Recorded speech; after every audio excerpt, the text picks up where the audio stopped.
Hello students, बेटा आज salt hydrolysis का डे 3 यानी कि लास्ट डे है और आज हम सबसे इंपॉर्टेंट चीज जानने वाले हैं। क्या आज का हमारा टॉपिक है पीएच किसी भी सॉल्ट का हम कैसे निकालते हैं।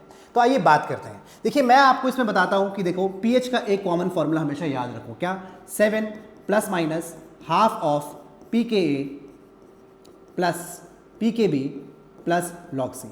आप बोलेंगे सर ये कौन सा फॉर्मूला है? देखिए ये एक ट्रिक वाला फॉर्मूला है, यानी कि अगर आपके पास आपको पॉजिटिव अगर यूज करना है तो किसके लिए यूज करेंगे? आप यूज करेंगे एक वीक एसिड से। एसिड से ए आप ऐड भी याद रख सकते हैं। नेगेटिव किसके लिए यूज करेंगे? आप वीक बेस के लिए यूज करेंगे। आइए अप्लाई करते हैं।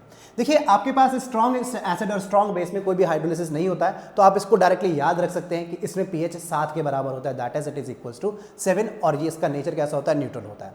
फिर बात करते हैं अपना एक स्ट्रॉन्ग एसिड और वीक बेस की। क्योंकि अब वीक बेस यूज हुआ है तो आप इस फॉर्मूले में क्या एक नेगेटिव साइन पुट कर देंगे, तो आपके पास आ जाएगा 7 minus half pKb minus half log C। देखिए यहाँ पे क्या था? एक ब्रैकेट था। यहाँ पे pKa यूज नहीं होगा क्योंकि एसिड यहाँ पे वीक नहीं है। क्योंकि अब एक वीक बेस है स्ट्रॉन्ग एसिड, तो इसका नेचर कैसा हो जाएगा? एसिडिक।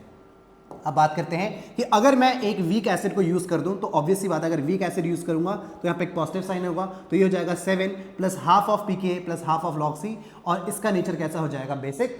और क्या हो जाएगा? काफी इंपॉर्टेंट हमारे पास आखिरी पार्ट कि अगर वीक एसिड और वीक बेस दोनों हो जाए उस केस में, देखिए मैं आपको ऑलरेडी लास्ट पार्ट में बता चुका हूं ये कंसंट्रेशन पे डिपेंड नहीं करता है, तो उस केस में आप कंसंट्रेशन को तो कुछ भी नहीं रखेंगे, लेकिन जो Ka और Kb दोनों का यूज होगा। और एसिड के केस में आप प्लस हाफ pK यूज करेंगे और बेस के केसेस में आप माइनस हाफ pKb यूज करेंगे। इस सॉल्ट का नेचर डिपेंड करता है Ka और Kb की वैल्यूज के ऊपर। ऑब्वियस सी बात है कि अगर एसिडिक कंटेंट ज्यादा होगा तो सॉल्ट एसिडिक होगी, और अगर ये बेसिक कंटेंट ज्यादा होगा तो ये बेसिक होगी। उसका पीएच लगभग 6 से 8 के बीच में वेरी करता है। तो कैसे लगा आपको ये ट्रिक कि किस तरीके से हमने इजीली सॉल्व करा? फटाफट से कमेंट सेक्शन में बताओ कि सर लास्ट 3 पार्ट देके मजा आ गया और आपको सॉल्ट हाइड्रोलिसिस बिल्कुल समराइज हो चुका है।